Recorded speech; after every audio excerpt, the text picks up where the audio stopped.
Nikmat yang ketiga itu nikmat sehat. Seorang ketika dia sakit, harta dia jual. Ketika dia sakit, jabatan hana perlele jabatan kan Pak? Hana perlele jabatan, nyawat dia sakit. Tak percaya ni kita habis keluar dari jamaah ni pergi ke ICCU. Kita tawari jabatan sama orang yang ICCU Pak. Yang penajihan dia bernapas pun tak bisa lagi, sudah susah. Makan pun harus melalui selang. Apakah haju Pak ini ada promosi jabatan ya Pak? Necok dah. Cok jabatan apa gini. Ana perlu jabatan. Jadi apa juga? Saya mau sembuh saya. Saya mau pulang ke rumah. Mau sembuh. Jabatan haik cok pupo gini. Pak ini ada proyek 1 triliun. Cok proyek-proyek apa gini. Jadi bapak mau apa juga? Lu sehat lu. Makanya seorang orang tua itu kalau anaknya sakit, mandui pebelum. Dokter mengatakan, Pak ini habis duit 1 miliar. Apa dijawab oleh bapak? 2 miliar donya. 2 miliar demi kesehatan anak saya. Maka ibu belum lampuh mandum harta, nak ada lagi bak gunanya harta. Kenapa? Karena kesehatan tadi.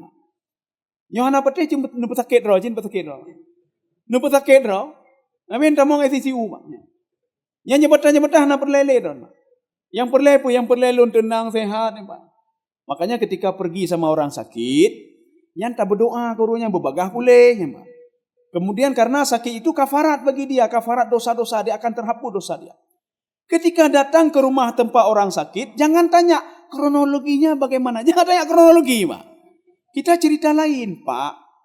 Kami sudah rindu sama Bapak salat berjamaah. Kami rindu ngopi sama-sama, Pak. Akhirnya apa? Dokter mengatakan seminggu lagi pulang, singoh kaji uang, Pak. Tapi jangan tanya kronologi. Pak, bagaimana kok bisa patah kakinya, Pak? Teman saya kemarin patah kaki langsung meninggal, Pak. Yang kepala, Pak. Nyan dipegah li dokter pulih seminggu, singoh akan meninggal, Pak. Ya, Pak. Jadi jangan tanya lagi yang enggak, Pak. Maka ketika datang ke rumah orang sakit, kenapa penyakit orang sakit itu terangkat? Karena kita menghibur dia, Pak. Dia pegah-pegahnya macam-macam, Pak. Apakah apa, Pak? Nyosang model-model penyakit lagi dronnya 2 orang tu kemah, Pak. Ya. Jangankan 2 orang adalah hidungan menit kemah, Pak. Meninggal dunia dia. Jadi ceritalah yang lain cerita, Pak. Ini kita berbuat kami sudah rindu ke masjid, kami sudah rindu ini, kami sudah rindu ini. Subhanallah walhamdulillah wa la ilaha illallah wallahu akbar wa la hawla wa la quwwata illa billahil aliyyil azim.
Bismillahirrahmanirrahim. Assalamualaikum warahmatullahi wabarakatuh. Alhamdulillahi rabbil alamin. Wassalatu wassalamu ala asyrafil anbiya'i wal mursalin wa ala alihi wa ashabihi ajma'in. Raditu billahi rabba wa bil islami dina wa bi Muhammadin nabiyyan wa rasulah. Rabbi shrah li sadri wa yassir li amri wahlul 'uqdatam min lisani yafqahu qawli. Allahumma ja'al jam'ana hadha jam'an marhuma wa tafarruqana min ba'dihi tafarruqan ma'suma. Yang saya hormati Bapak Kecil Duhaput, perangkat Gampung, kemudian warga Gampung, kemudian yang saya hormati Imam Ci, Imam Rawatib, Ketua BKM, kemudian yang saya hormati penasihat Arafah dan seluruh jamaah masuk Arafah dan penduduk kampung yang hadir pada subuh yang berbahagia ini. Perumpamaan yang ada di dalam Al-Quran itu bukan kalimat cilet-cilet. Memang kejadiannya ada terjadi. Jadi bukan dibuat-buat oleh Allah Subhanahu wa taala. Dalam Al-Quran digambarkan oleh Allah ada dua sisi yang berbeda. Ada satu kafir, satu mukmin. Padahal mereka dari keluarga yang sama. Jadi digambarkan di dalam Al-Quran di dalam surah Al-Kahfi ketika Allah mengatakan kepada Nabi Muhammad sallallahu alaihi wasallam, "Ya Muhammad, wadrib lahum mathalar rajulaini." Ya Muhammad, kasih tahu umatmu, ada dua saudara yang berbeda keyakinan. Jadi mereka itu ketika ditinggalkan oleh orang tuanya, ditinggalkan harta 8 dinar, 8.000 dinar. 1 dinar Kuwait kalau kita dengan rupiah itu 51.000 kira-kira. Kalau kita kali dengan 8.000 dinar kira-kira 410 juta. Jadi kalau dibagi 205 juta, 205 juta. Rupanya yang satu yang kafir ini dua-dua dari Bani Makhzum. Yang kafir ini namanya Al-Aswad. Dia dapat harta 205 juta. Satu lagi namanya Abu Salamah, dia orang mukmin. Dia dapat juga 205 juta dari orang tuanya. Kita akan melihat dari sudut pandang yang berbeda. Yang pertama, orang mukmin tadi yang sudah dapat Abu Salamah, dia dapat harta 205 juta. Kemana dia habiskan? Wa yaqdi fi khairin. Dia menghabiskan dalam kebaikan-kebaikan, dia bersedekah, habis hartanya. Jadi maka kita jangan terbayang nanti banyak bersedekah, gathil. Ada orang banyak berpuasa, lapar kemudian musnah. Inilah yang digambarkan oleh Imam At-Tabari di dalam Al-Quran. Coba kalian lihat kenapa Allah Subhanahu wa taala memberikan perumpamaan nyamuk. Innallaha la yastahi ayyadriba mathalan ma ba'udatan fama fawqaha. Kata Imam At-Tabari, perumpamaan nyamuk dalam Al-Quran, nyamuk itu asyad wa inja'at. Dia itu tetap hidup walaupun lapar. Jadi artinya apa? Imam At-Tabari mengatakan inilah perumpamaan orang muslim. Walaupun dia bersedekah, tidak musnah dia gara-gara bersedekah. Dia berpuasa terus, hanya meninggal gara-gara puasa. Nanti sampai berita innalillahi, si fulan sudah meninggal. Pekan, letai puasa. Si fulan sudah meninggal, kenapa? Letai sedekah. Maka Imam At-Tabari mengatakan ini perumpamaan orang mukmin. Artinya apa? Dia bersedekah terus walaupun tidak ada lagi sama dia. Inilah konsep zuhud yang diajarkan oleh Imam Al-Ghazali dan beberapa ahli tasawuf lainnya. Artinya ad-dunya fil yad. Dunia itu di tangan. Kemudian akhirat itu fil qalbi. Akhirat di hati. Kalau di tangan sudah kita keluarkan hanali midalam, undemelo. Sedangkan akhirat di hati. Kalau tidak salat 1 hari saja, dia sudah gundah. Nyohna temayang nyoh gimanjaran. 1 hari tidak berbuat kebaikan sudah gundah dia dan takut dia. Kaum muslimin sedang jemaah yang dirahmati Allah. Jadi pemuda tadi dia bersedekah, dia berbuat kebaikan. Sehingga kita lanjut yang tadi itu yang nyamuk. Nyamuk itu kata Imam At-Tabari wa insaminat matat. Kalau dia sudah kenyang nyamuk itu maka dia akan mati dengan sendirinya.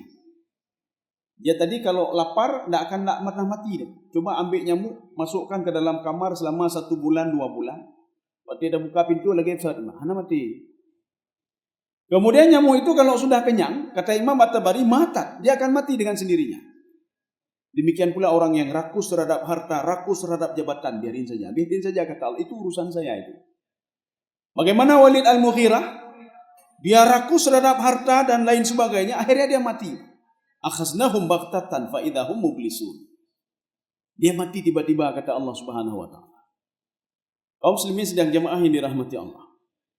Ini yang kita ngomong yang pertama, Abu Salamah. Diberikan harta, dia bersedekah dengan hartanya. Sekarang kita lihat saudaranya yang satu lagi.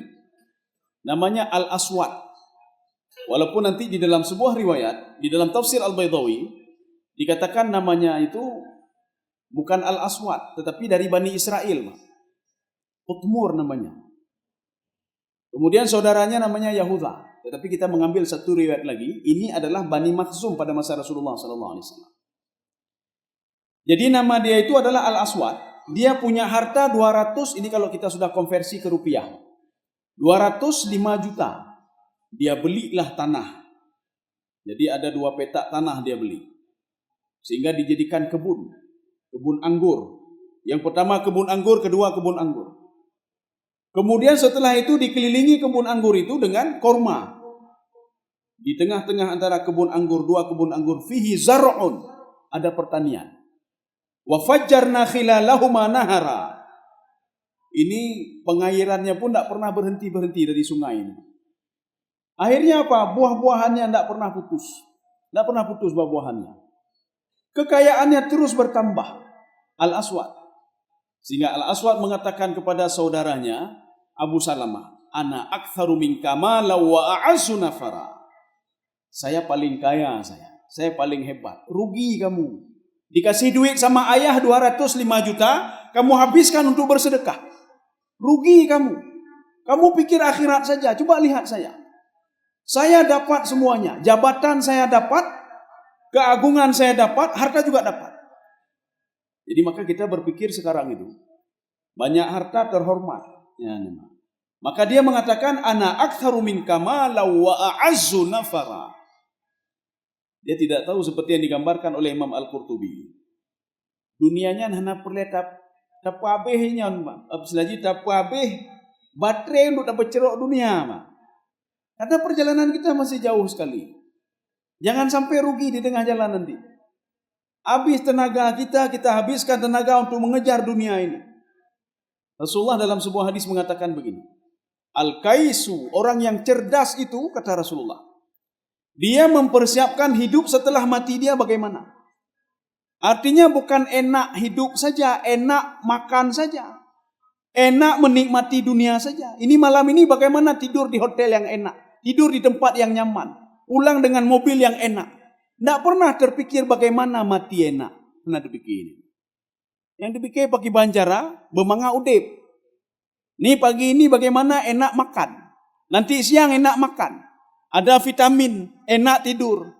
Tidak pernah terpikir bagaimana enak mati. Hanya dipikir. Bagaimana kehidupan setelah mati. Hanya dipikir.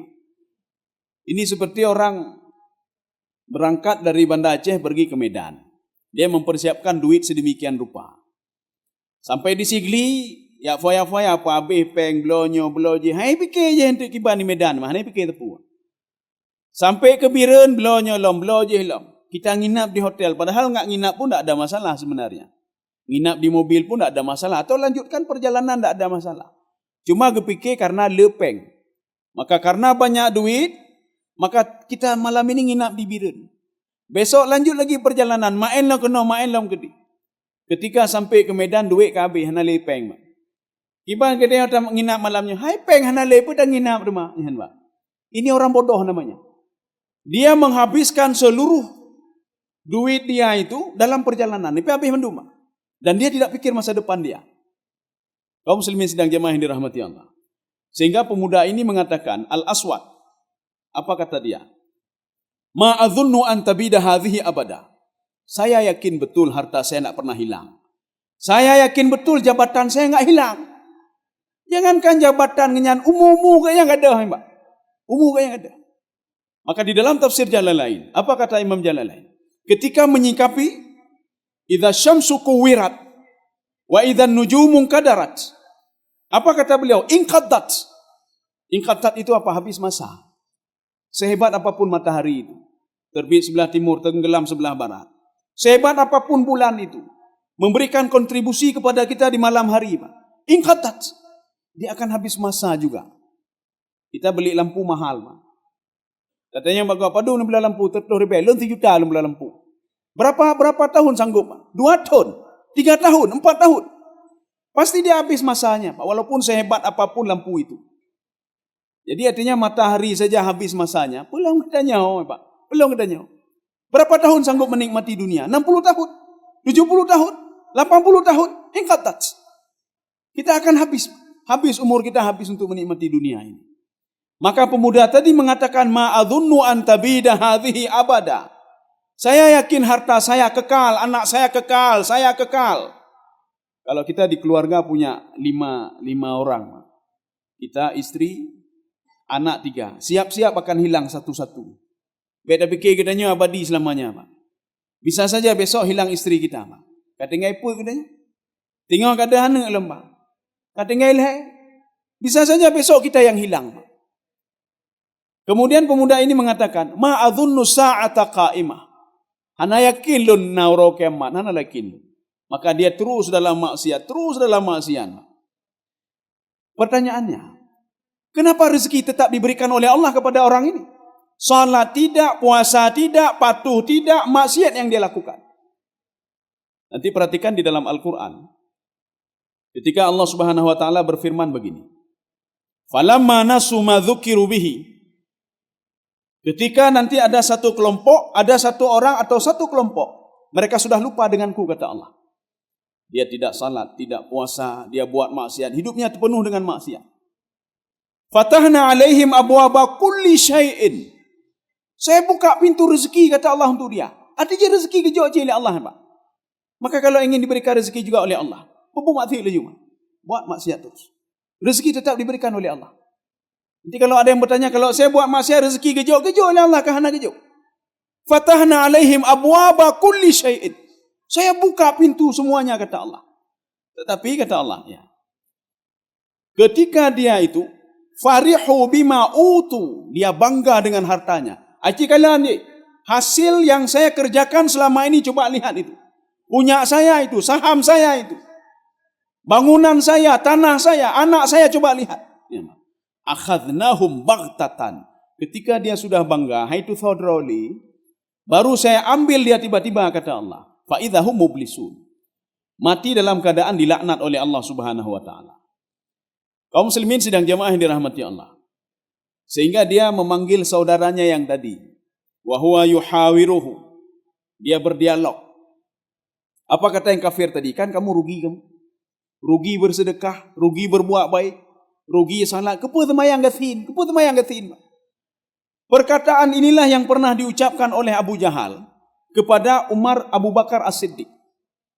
Ketika Abu Bakar As-Siddiq memberikan makan kepada anak yatim. Apa kata Abu Jahal? Wahai Abu Bakar, anut'imu man law yasha'ullahu at'amah in antum illa fi dhalalim mubin.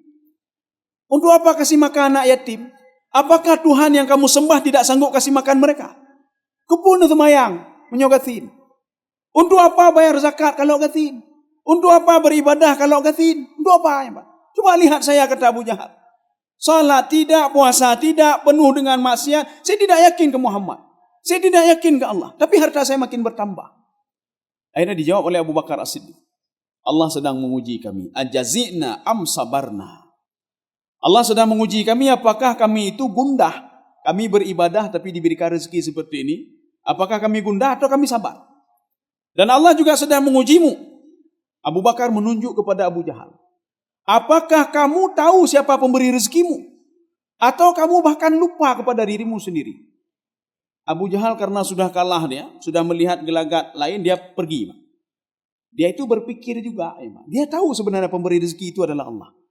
Tapi dia tidak pandai berterima kasih kepada pemberi rezeki itu sendiri. Kaum muslimin sedang jamaah yang dirahmati Allah Subhanahu wa taala. Kemudian yang kafir tadi, yang kafir kaya tadi, wa uhita bi thamarihi fa asbaha yuqallibu kaffaihi ala ma anfaqa fiha. Rupanya waktu itu dihancurkan hartanya dengan sekali saja dihancurkan oleh Allah. Bagaimana dihancurkan oleh Allah Subhanahu wa taala? Wa uhita bi thamarihi. Cuma dengan angin badai saja. Jadi kekayaan yang diperoleh puluhan tahun, dia kumpulkan harta puluhan tahun, bisa rontok semuanya. Gara-gara dikirim angin oleh Allah Subhanahu wa taala. Setelah itu apa? Fa asbaha yuqallibu kaffaihi. Pemuda tadi dia menyesal. Oh, telah halun. Kepulau menyesal.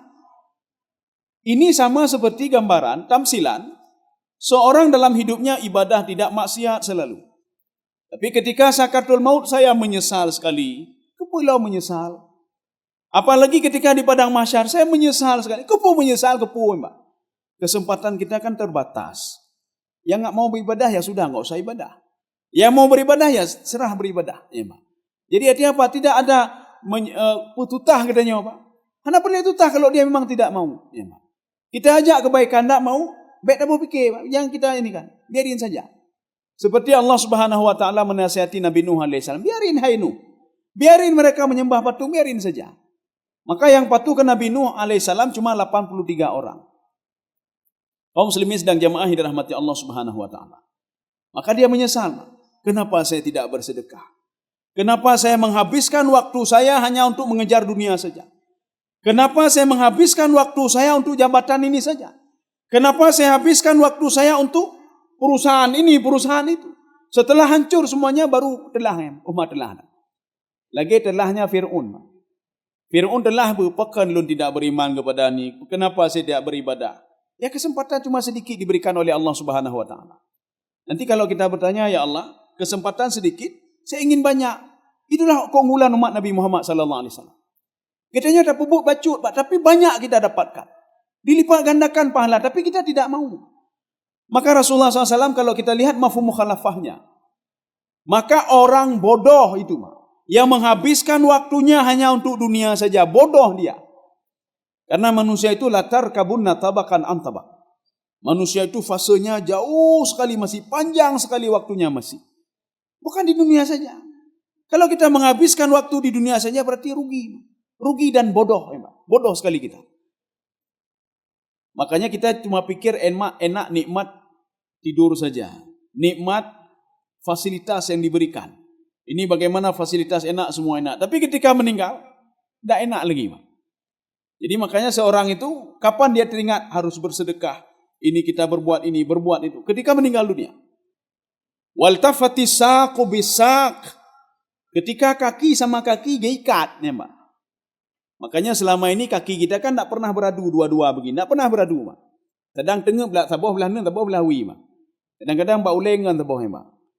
Kemudian ketika berjalan begitu juga, hana jalan rapat minum hana, Mak. Ketika salat tak ada juga. Maka Allah katakan kapan kaki itu seperti ini? Waltafati saqu bisak. Ba ini ba ilsak namanya. Makna ba ilsak enggak bisa dipisahkan lagi seperti ini. Bahkan dengku imum ketika sudah ya perapat kaki gikat bau ujung. Watai jakafan gepu ikat lama, baik pelung ngeki yang dua-dua apa lagi nya. Fala sadaqa wala salla walakin kadzdzaba wa tawalla. Pada kondisi seperti itu, fala salla itu mayang pidang. Wala sadaqa imu sedekah pidang. Walakin kadzdzaba wa tawalla. Posisi dia bagaimana? Kadzdzaba wa tawalla. Dia tidak percaya kepada Quran, tidak percaya kepada apa, hana patuh kepada Allah, hana patuh kepada, enggak apa-apa kata Allah. Enggak rugi saya kata Allah. Yang baik dia lon hana lon tu mai ambah rugo Allah, hana rugo Allah. Lon hana lon tu mai ambah rugo dengan imum, hana rugo dengan imum. Nyobah pala awan, hana pala awan, enggak ada urusan, Pak. Enggak ada urusan. Kita tidak salat yang rugi kita sendiri, Pak. Kita berpuasa yang untung juga kita sendiri. Makanya Allah Subhanahu wa taala dalam sebuah hadis qudsi, apa kata Allah? Kalau seandainya kata Allah Subhanahu wa taala, saya bangkitkan seluruhnya, inna awwalakum wa akhirakum. Semuanya saya kumpulkan. Dari orang yang pertama saya ciptakan sampai yang terakhir saya ciptakan, kata Allah Subhanahu wa taala. Saya bangkitkan semuanya mereka ala atqa rajulin wahidin. Semua mereka bertakwa, dipimpin oleh orang yang sangat bertakwa kepadaku. Mazada min mulki syai'a. Kekuasaanku tidak pernah bertambah sedikit pun, kata Allah. Oh, ini semua penduduk dunia semua salat, tidak bertambah kekuasaanku. Tahana temayang pijicit, kata Allah. Kemudian kata Allah, kalau ada semuanya, kata Allah, Dari orang yang pertama saya ciptakan sampai terakhir, mereka ingkar kepadaku. Tidak mau salat, tidak puasa, tidak patuh, berbuat maksiat. Silakan saja kata Allah. Manakasa min mulki syai'a. Kekuasaanku tidak pernah berkurang, sedikit pun tidak pernah berkurang. Kaum muslimin sidang jamaah yang dirahmati Allah Subhanahu wa taala. Ini dua gambaran ini memberikan sinyal kepada kita, memberikan pelajaran kepada kita. Keagungan seorang itu bukan pada harta.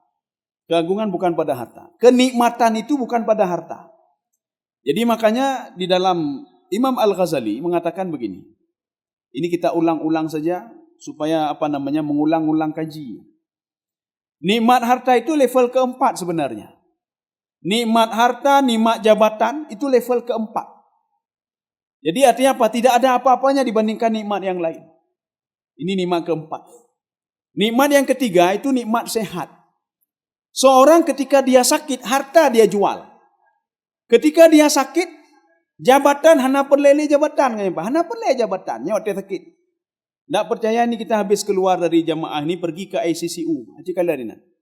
Kita tawari jabatan sama orang yang ICCU. Yang penanjihan dia bernapas pun tak bisa lagi. Sudah susah.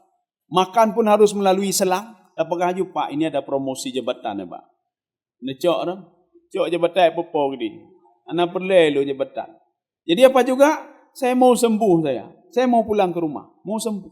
Jabatan haik cok pupo gini. Pak ini ada proyek 1 triliun. Cok proyek-proyek apa gini. Jadi bapak mau apa juga? Lu sehat lu. Makanya seorang orang tua itu kalau anaknya sakit, mandui pebelum. Dokter mengatakan, Pak ini habis duit 1 miliar. Apa dijawab oleh bapak? 2 miliar loannya. 2 miliar demi kesehatan anak saya. Maka ibu belum lampuh mandum harta, nak ada lagi bak gunanya harta. Kenapa? Karena kesehatan tadi. Yohana peti cuma numput sakit roh, cuma sakit roh. Numput sakit roh. Amin tamong ICCU. Yang jabatan-jabatan nak perlele roh. Yang perlele tenang sehat. Makanya ketika pergi sama orang sakit, yang tak berdoa kurunya berbagah boleh. Kemudian karena sakit itu kafarat bagi dia, kafarat dosa-dosa, dia akan terhapus dosa dia. Ketika datang ke rumah tempat orang sakit, jangan tanya kronologinya bagaimana. Jangan tanya kronologi, Pak. Kita cerita lain, Pak. Kami sudah rindu sama Bapak salat berjamaah. Kami rindu ngopi sama-sama, Pak. Akhirnya apa? Dokter mengatakan seminggu lagi pulang, tengok kaji uang, Pak. Tapi jangan tanya kronologi. Pak, bagaimana kok bisa patah kakinya, Pak? Teman saya kemarin patah kaki langsung meninggal, Pak. Yang kepala, Pak. Nyangga dipegah li dokter pulih seminggu, tengok akan meninggal, Pak. Ya, Pak. Jadi jangan tanya lagi yang enggak, Pak. Maka ketika datang ke rumah orang sakit, kenapa penyakit orang sakit itu terangkat? Karena kita menghibur dia, Pak. Dia pegah-pegahnya macam-macam, Pak. Apakah apa, Pak? Nyosang model-model penyakit lagi dronnya 2 orang tu kemah, Pak. Ya. Jangankan 2 orang adalah hidungan menit kemah, Pak.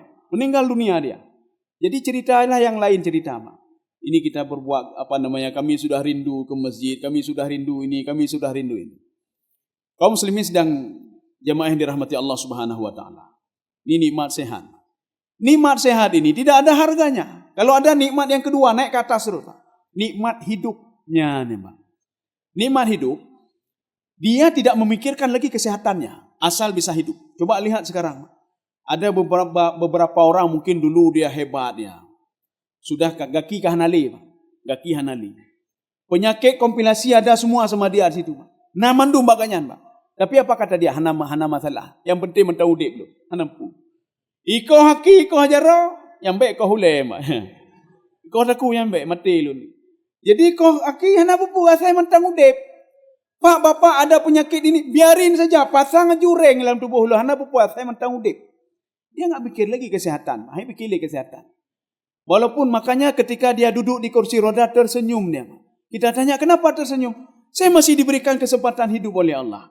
Maka nikmat yang paling ini sama dia adalah hidup. Ijo jabatan, kepu jabatan ya, Pak. Yang penting mentang udip jita ibadah, Pak. Ya, Pak. Jaroh nalihana pupu, Pak. Maka enggak perlu heran kita lihat ada orang tangan kaputuh, Pak, kaki kaputuh diamputasi. Tapi masih bisa tersenyum dia. Dia sudah bisa menikmati nikmat yang kedua, Pak. Nikmat hidup bisa dia nikmati. Maka sebagian orang kita lihat, Pak, peng hana, tapu jabatan hana, tapi tersenyum nih, Pak. Tersenyum. Punya terfikir, kapungornya takut ni. Penghana atau puhana masih bisa tersenyum. Dia masih bisa menikmati nikmat yang kedua. Alhamdulillah lu mentang udip. Jadi artinya apa? Saya masih hidup, saya masih bisa beribadah. Saya masih bisa mengunjungi anak saya. Saya masih bisa mengajarkan anak saya.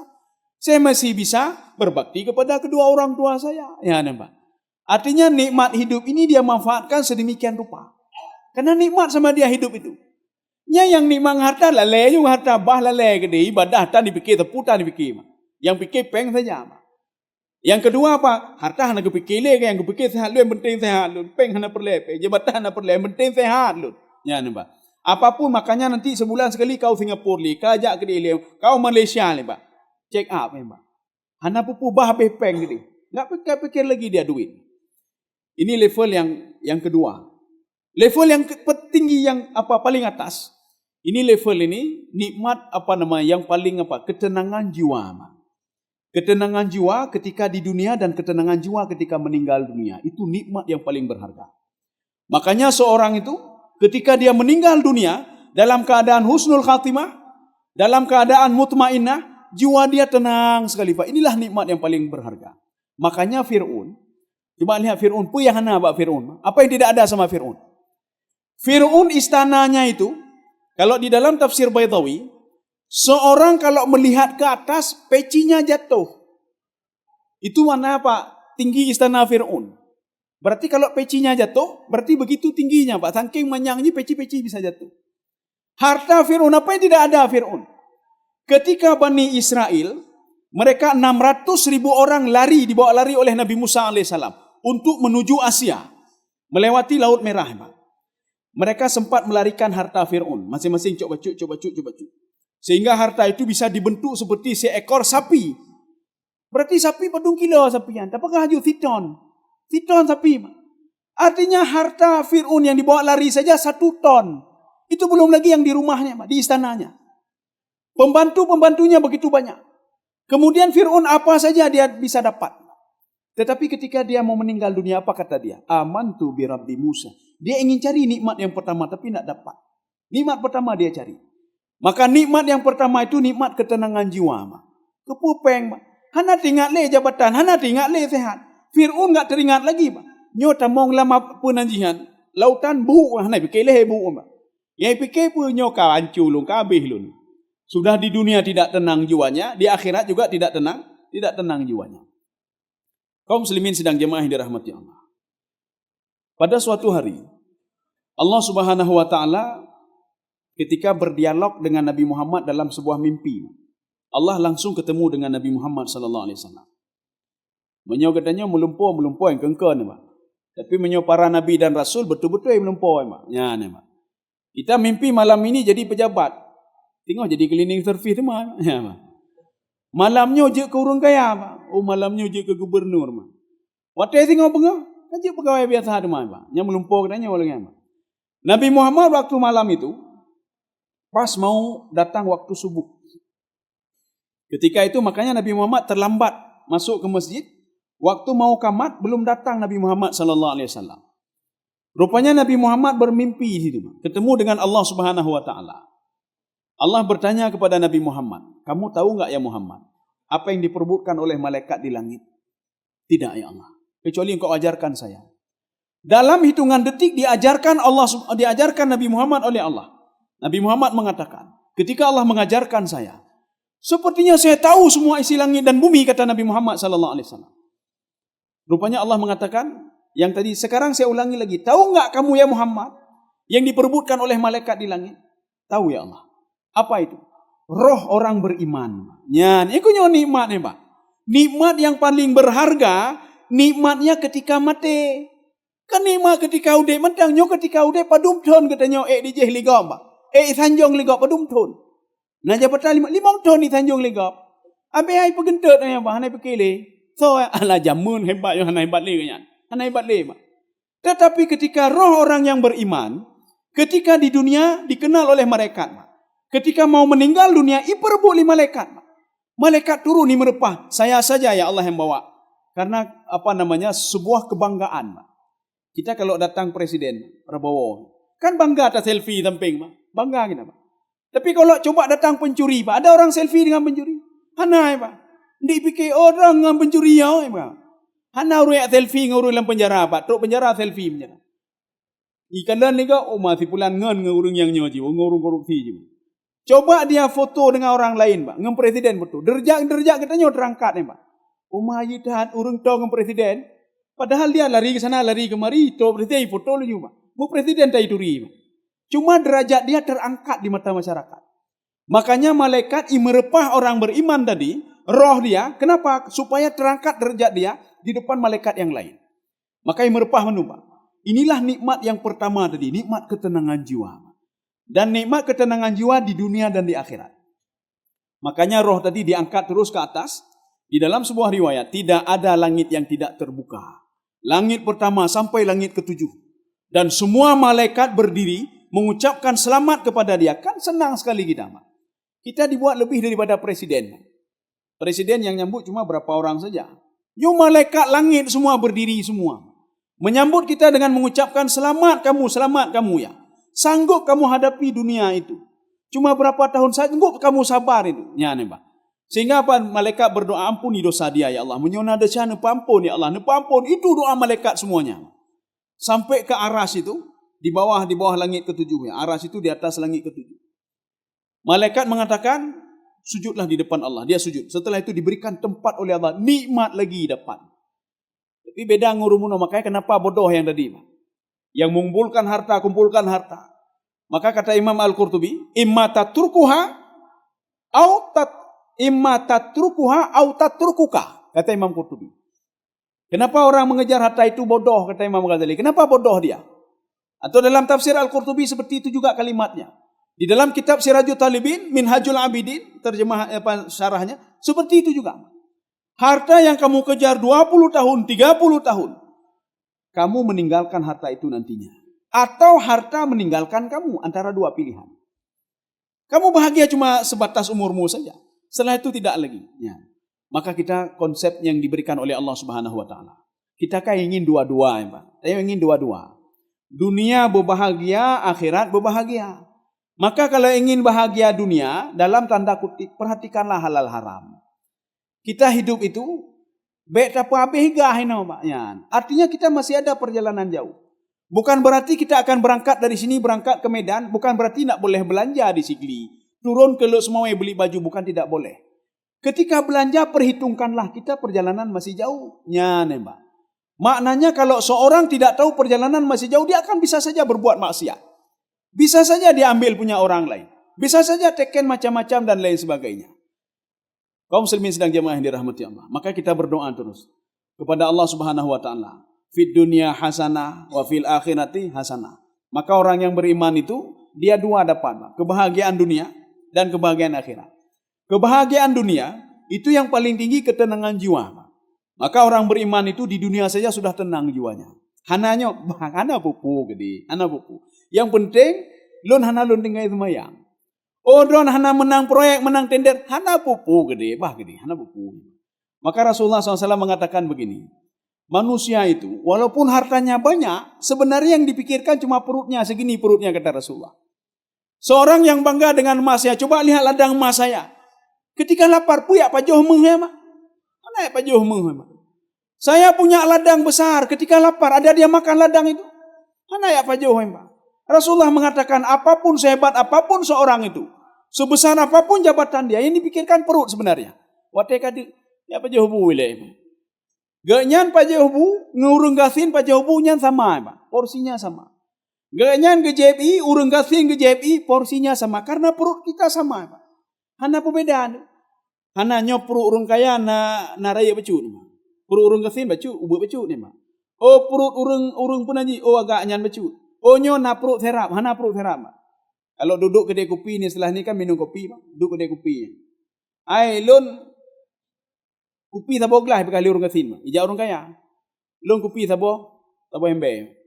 Dan yang pekan engko lo orang kaya. Hana. Tetap sabo gelas, Pak. Tetap sabo gelas. Ya, jadi artinya hana aja sabo embe, Pak. Oh lo orang kaya hana karena perut manusia itu segini. Maka ketika itu Allah juga menawarkan kepada kita. Kamu mau harta banyak kata Allah? Coba perhatikan dalam Al-Qur'an. Mau kamu harta banyak?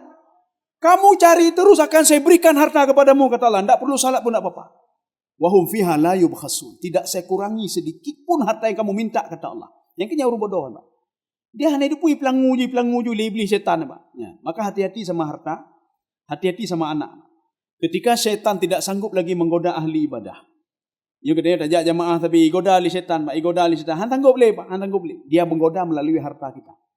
Makanya setan itu, dia kalau sudah, kita harus belajar dari setan sebenarnya. Belajar apa? Kesabaran setan menggoda manusia. Setan itu ketika menggoda manusia, tidak berhasil, dia pakai kurikulum lain. Dia pakai kurikulum lain. Lagi tanya, nak jamun kurikulum KTSP, kurikulum 13, pulang. Kurikulumnya, jino kurikulum merdeka, Pak. Nanti selanjutnya lah kurikulum pula, Pak. Ya, kurikulum penjajah, Pak. Ini kurikulum merdeka kena, lah kurikulum ni, Pak. Iblis rupanya begitu juga. Dia gunakan kurikulum apa? Baik semayang. Baik bayi zakat. Oh masang, anak kemahnya tayu baik semayang rum pasti semayang mendung. Kamu jangan begini. Hai dengar leh. Sekarang kita rubah kurikulumnya. Ini yang ada di dalam kitab Minhajul Abidin, Pak. Sudah disyarah Sirajul Talibin. Syaitan itu yaftahu tis'un wa tis'una abwabal khairi. Syaitan itu rupanya sudah buat kurikulum baru. Dia sudah mulai menyuruh manusia berbuat kebaikan. Yang kebaikan rupanya, Pak.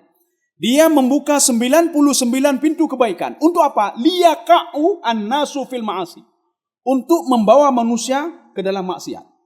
Setan berbisik, salat tahajud kamu. Ya, Pak. Kita berpikir, ketika setan menyuruh kita salat tahajud, Pak idang lebay lenan, Pak lebay le, Pak. Lagi orang mekak kuih seribe kan? Pak kedai kopi, Pak idung lebay seribe, Pak. Rupaji bak lungki-lungki seribe na lebay nan, Pak. Rupaji iblis setan itu, dia menggoda manusia untuk salat tahajud, untuk bersedekah, na lebay rupanya, Pak. Di mana labanya? Ketika setan menyuruh, salat tahajud kamu. Akhirnya, oh ya juga ya. Ini kalau dari setan, tak mungkin ini, pasti dari malaikat nih, Pak. Ketika salat tahajud, dia bersedekah, setan berbisik. Tak ada yang tahu kamu bersedekah. Kenapa berita hebat kau boleh? Hana terlupa dalam bersedekah. Nyoci ni. Tak ada yang tahu kamu tahajud. Akhirnya apa? Sedang duduk-duduk pelemah-lemah doa je kopi. Pekan aku. Beklam tahajud. Ya, kamu boleh. Beklam don tahajud. Ya. Kemudian kita membantu masjid. Kata setan, hai membantu masjidnya. Membantu lajunya pahala kau jai ke bantu tu masjid. Isah lele setan, Mak. Penduduk kampung tak tahu kalau masjid ini kamu yang bantu. Ya, Mbak. Nak beritahu lah. Masa ket hat ron, Mbak. Yo kamu masjid yang bantu. Kita ada, hai penduduk puranya masjid yang bantu. Yo, ya, Mbak. Ini angka laba setan, Mbak. Setan mengambil laba kelengahan manusia. Sedekah dia, semuanya dia itu, apa yang sudah dikeluarkan, habis semuanya, Mbak. Bantu habis, Mbak. Ya. Jadi hati-hati sama harta, Mbak. Hati-hati sama harta. Dan begitu juga hati-hati sama anak, Mbak. Jadi maka setan bisa memanfaatkan harta kita baiklah untuk bersedekah. Atau kita itu kikir atau bakhil. Dan juga ketika Nabi Nuh AS naik ke atas kapal. 83 orang termasuk Nabi Nuh AS. Di atas kapal beliau melihat ada seorang manusia yang tidak beliau kenal. Ada seorang pemuda yang tidak beliau kenal. Didekati pemuda itu. Kamu siapa kamu? Selama saya berdakwah 950 tahun saya tidak pernah melihat kamu. Apa kata pemuda tadi? Anak iblis. Saya iblis. Apa urusan kamu masuk kapal saya? Ya, apa kata iblis? Saya ajarkan kamu wahai kamu ini sudah selamat 83 orang. Makanya iblis itu masih penajihan, mentenggundah, Pak, karena masih ada penerus-penerus dari yang sudah meninggal itu masih ada 83 orang. Saya ajarkan kamu dua hal, kata iblis. Iblis bengeh, angka bengeh, Pak. Saya ajarkan kamu dua hal, ini selamat ya udahlah ya selamat 83 orang. Saya mengharapkan ini tidak selamat, tapi ingat saja, saya ajarkan kamu dua hal. Akibat dua hal ini pengikut kamu dan setelah kamu ikut akan dilaknat oleh Allah Subhanahu Wa Taala dan dimasukkan ke neraka. Ditanya oleh Nabi Nuh AS, Nabi Nuh penasaran apa itu? Yang pertama al-hirsu. Hirsu itu apa? Tamak. Muhutnya, mandu muhut yang lagi tiben ni, mandu muhut. Kanannya muhutnya. Aci tiben aci jawab tiben, jauh roti tiben. Monyet ketika kita kasih roti dia makan, jauh roti tapi tu icok dengan jarawi, Pak. Ipajuh lah. Jauh tapi tu nyo yang kai pajuh ipuduk. Icok lah mana tanya, Pak. Tajuk lah ipuduk lah, icok lah tanya, Pak. Ya. Dia sudah ada ja'lam, nalam. Ijok jabatan tabah, Pak. Nalam, Pak. Sabah kalau beres laki nalam. Maka Rasulullah SAW mengatakan begini. Kalau seandainya di antara sahabatku aku angkat dia kasih jabatan, kata Rasulullah SAW. Setelah itu fakatamana khaiton, dia menyembunyikan benang, sehelai benang saja dariku. Aku tidak tahu, kata Rasulullah. Dia tidak melapor kalau ada benang di situ. Maka dia akan datang dengan benang ini di hari kiamat nanti, kata Rasulullah. Pelompeng. Belum yang lain, Pak. Maka hati-hati. Maka jabatan itu hati-hati. Beda fikir kita nyo, Allah hana depu polpen, depu polpen. Allah hana depu nyo, Allah hana depu. Perhatikan lagi satu hadis Rasulullah SAW. Ketika ada seorang sahabat meninggal mati syahid dalam perang Khaybar. Jadi waktu meninggal mati syahid dalam perang Khaybar. Khaybar itu hampir masuk ke Yordania. Tapi masih di Saudi Arabia. Khaybar, Tabuk. Jadi waktu itu meninggal yang ini. Mereka semua mengatakan, fulan syahid, sudah mati syahid. Seperti orang bertempur di medan perang, dia sudah syahid. Seperti seorang pergi ke Palestina, dia mati syahid. Didengar berita ini oleh Umar. Apa kata Umar? Fulan syahid. Didengar oleh Rasulullah SAW, berita itu sampai ke Rasulullah. Kalla, tidak, dia tidak mati syahid. Ra'aituhu finnar. Saya melihat dia di dalam neraka, kata Rasulullah SAW. Sahabat terkejut, ya Rasulullah, dia sahabat engkau, dia salat bersamamu, dia bersedekah, dia bertempur di lini pertama, dia mati syahid lagi, ya Rasulullah. Tidak.